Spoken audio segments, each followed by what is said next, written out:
Does your library know how to formulate and communicate strong, measurable results, moving beyond passion with hard work and best practices? Today on Library Leadership Podcast, we talk with Geetha Murali, new CEO of Room to Read, a global nonprofit organization that has built 20,000 libraries in 15 countries over 17 years, affecting the lives of 11.6 million children.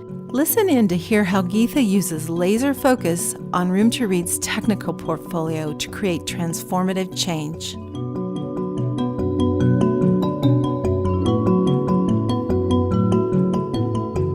Welcome, Geetha. Congratulations on your new position. Thank you so much. It's great to be here. I am absolutely thrilled to be in this role, working for a mission that I care so much about. So thank you for having me. Let's start with the story of Room to Read. How did it begin? Great question. Well, I guess first, just by starting with what Room to Read is, it's a global organization which has transformed the lives of millions of children. We're focused on low-income countries and specifically on literacy and gender equality in education. If we go back in our history, we were started in 2000 by our founder, John Wood, and co-founders Erin Ganju and Dinesh Shrestha. And they started the organization with the belief that world change starts with educated children. And across them, they had a mix of for-profit and international experience. And they wanted to create an organization that focused on measurable results for communities, but they recognized that it wouldn't be easy and they had to learn as they went. And so that same focus on strong results and ongoing learning has really evolved our thinking as an organization. So if you look at us today, our innovative model focuses on very deep systemic transformation within communities, and particularly on two critical milestones in a child's life: early primary school, when they really need to focus on literacy acquisition, and secondary school girls' education. And Room to Read has evolved considerably in the way we do our work, working in collaboration with local communities, partner organizations, and governments to make sure that we're developing literacy skills and also a habit of reading among primary school children. We also then work with girls as they're completing secondary school, but it's not just about the completion. It's about ensuring that they have the skills necessary to make their next steps in life.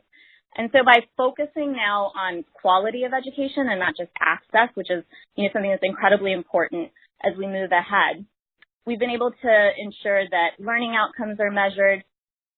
We've created a model that can be replicated and localized, and most importantly, sustained by government. So just in terms of numbers, to give you a sense of size, Room to Read's benefited 11.6 million children to date across 20,000 communities. We still have a lot to do, but we're excited about where we've come so far and really looking forward to the future. It's an incredible story. Can you share the scope of Room to Read with us? So we've worked with 20,000 communities across 15 countries to date. So quite a footprint. And, as I was saying, there's still a lot to do. 250 million children who don't have basic skills.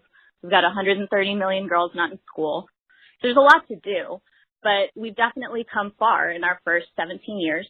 And we believe we have the solutions to solve many of these issues in the communities where we work. So it's just about getting everywhere that Room to Read is needed. Staying true to your goals and mission while bringing stakeholders in takes a lot of turning passion into reality. What ways might librarians benefit from learning about Room to Read? That's a really good question. It's actually something I think about a lot. And I think at the phase that I am in my life and my career, I more and more tend to shy away from the philosophy of just follow your passion. I think it's much more nuanced than that. I think you absolutely have to put in the hard work to become excellent at something. And that something has to be important and it has to be valued to yourself, to your company, or in Room to Read's case, to the world. The follow your passion mentality without the work to back it, I think can lead you to jump from job to job or task to task without really finding something that sticks. Alternatively, I think if you put the hours into gaining skills, knowledge, and just as importantly, really strong relationships, they make you much more successful in whatever you're doing. And Room to Read has found that it really is about our network. We are a movement that has grown up from a family of individuals and, individuals within companies around the world that have supported our cause. And I guess the concept I'm speaking to, you can read books like The Outliers by Malcolm Gladwell or So Good They Can't Ignore You by Cal Newport. And they talk about this idea of hard work and focus. And I really do believe that hard work has been, what has paved my trajectory.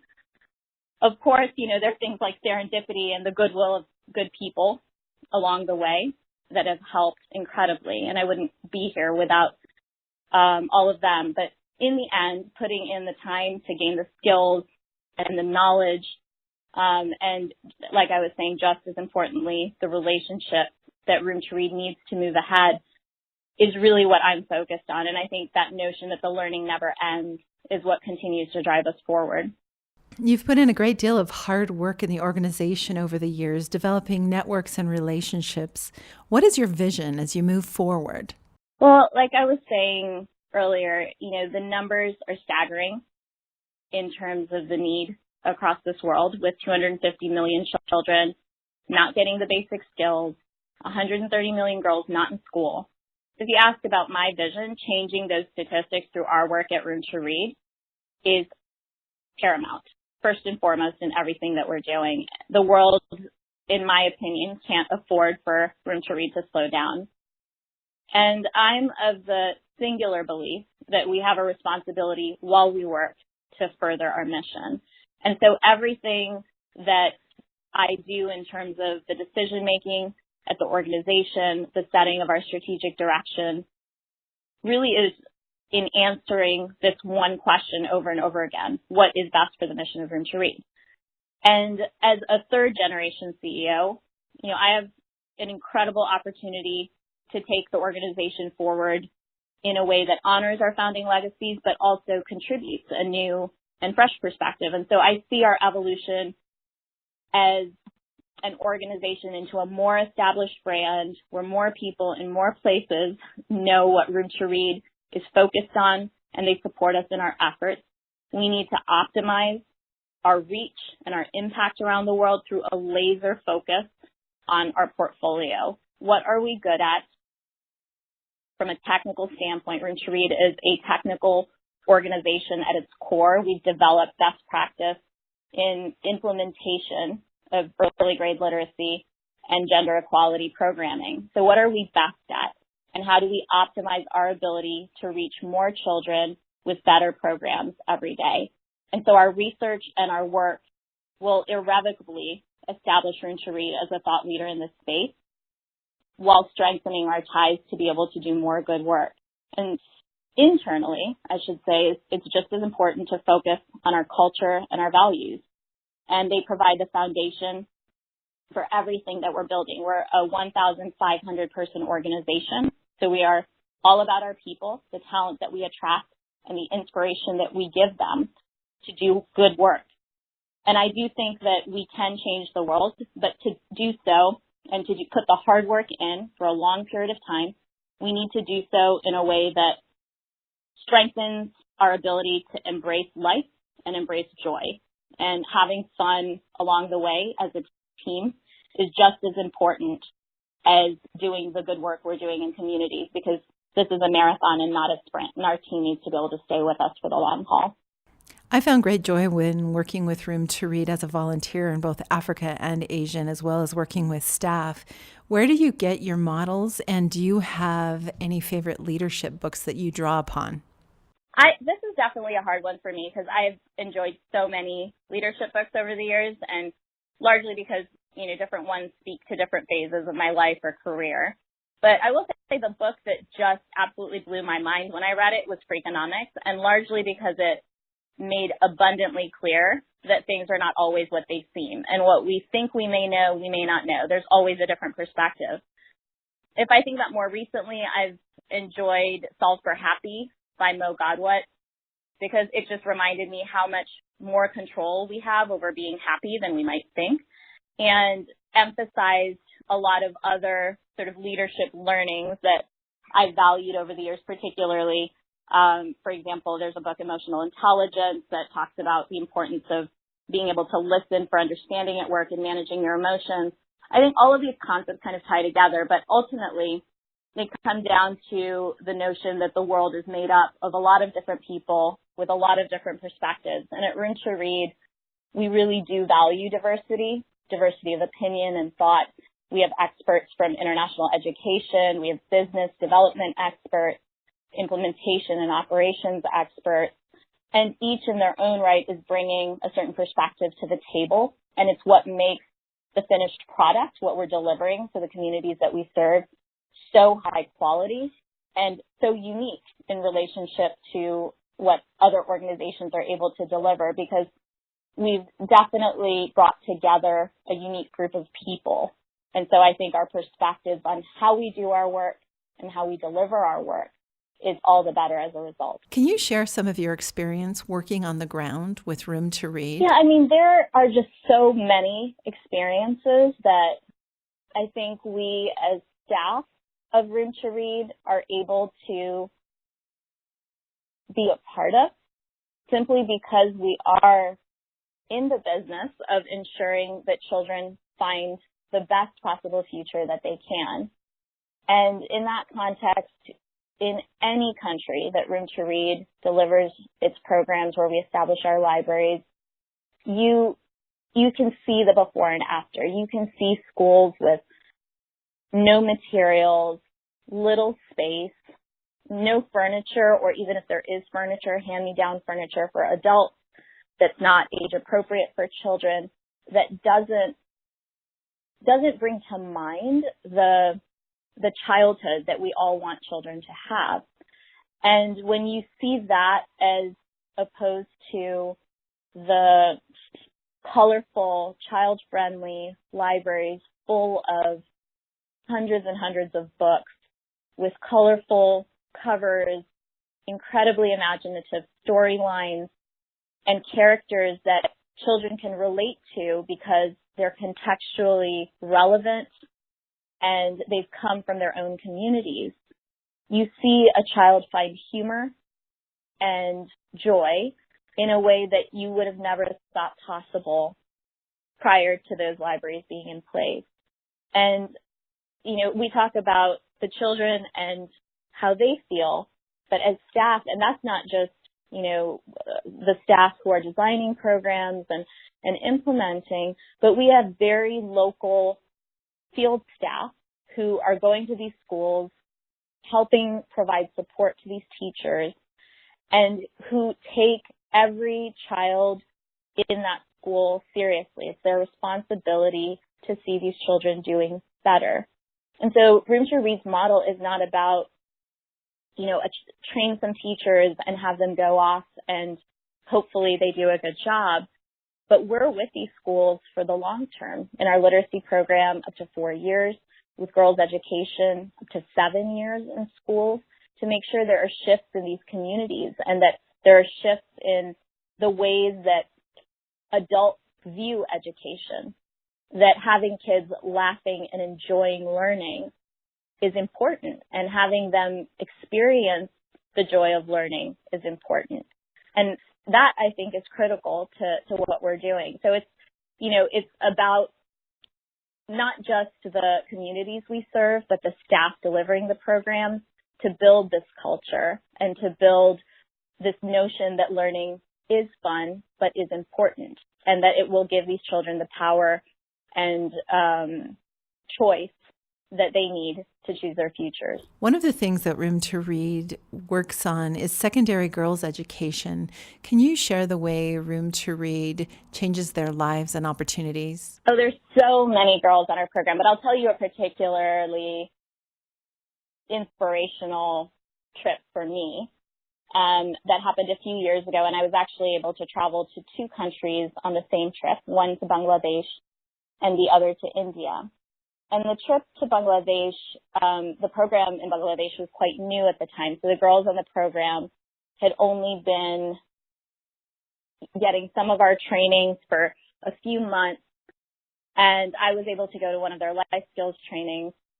And interestingly, there were still boys in the classroom and the training was just about to start. And the girls were very quiet. They weren't speaking in a way that, I felt like we wanted them to be speaking up in terms of, any questions we were asking. They definitely didn't feel comfortable. And so I asked our staff to have the boys leave the classroom.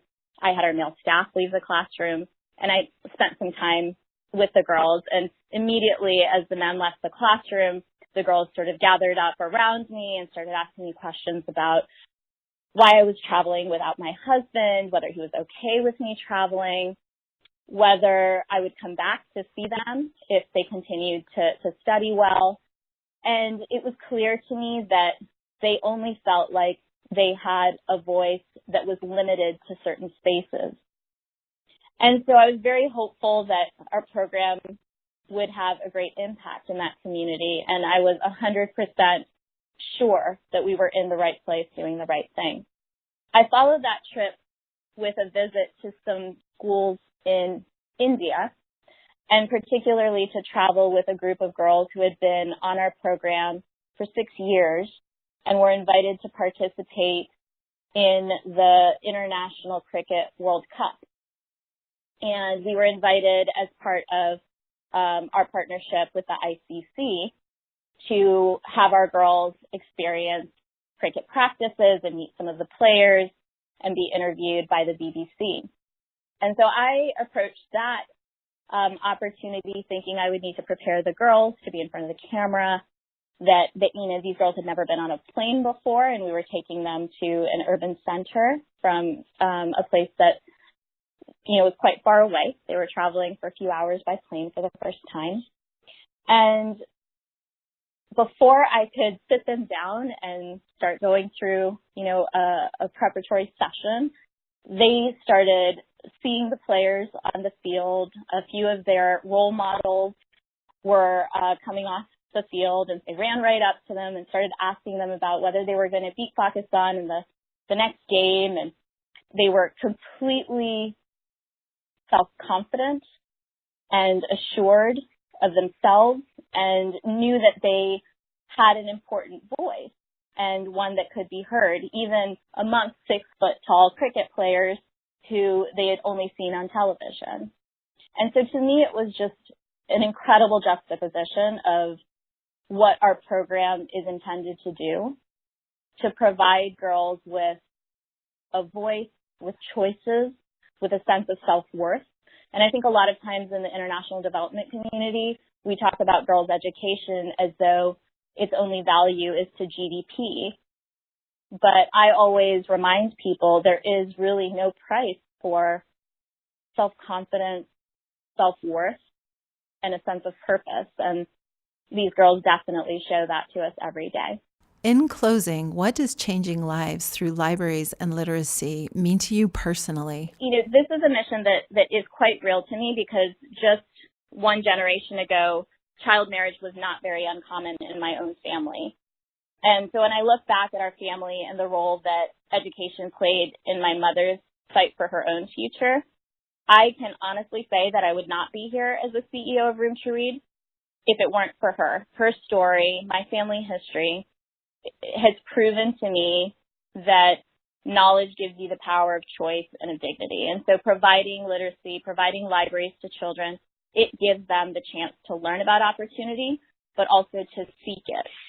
And I can't say enough how important the transformational power of education is, because both on a personal and a professional level, I've seen the power of education in my own family. And my mother's choice ensured that her entire generation had a changed trajectory. It ensured that I am where I am today.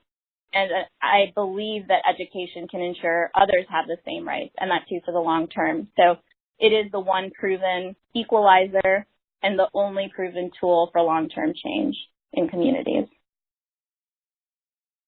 That's excellent. Is there anything else you'd like to say or mention as we close?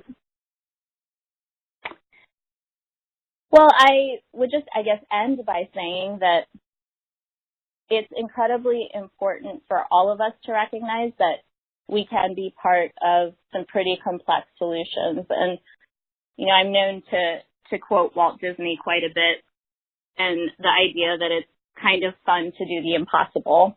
And the reason I say that is that a lot of time we throw out these big statistics and we think about these big numbers, and it's easy to think, well, I can't do anything about that.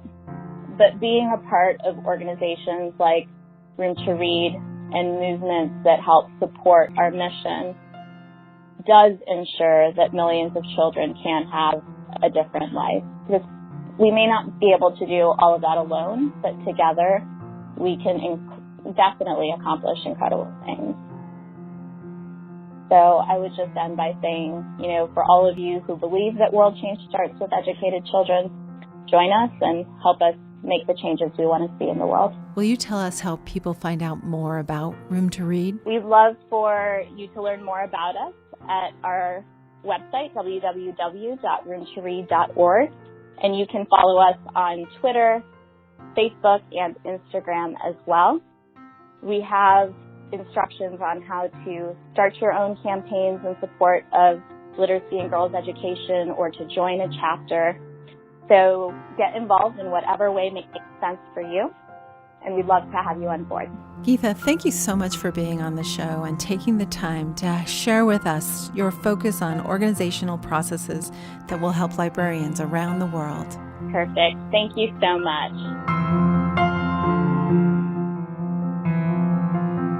This is Adriane Herrick Juarez. To hear more episodes from inspiring leaders, check out our website at libraryleadershippodcast.com. Thank you for listening. We'll see you next time.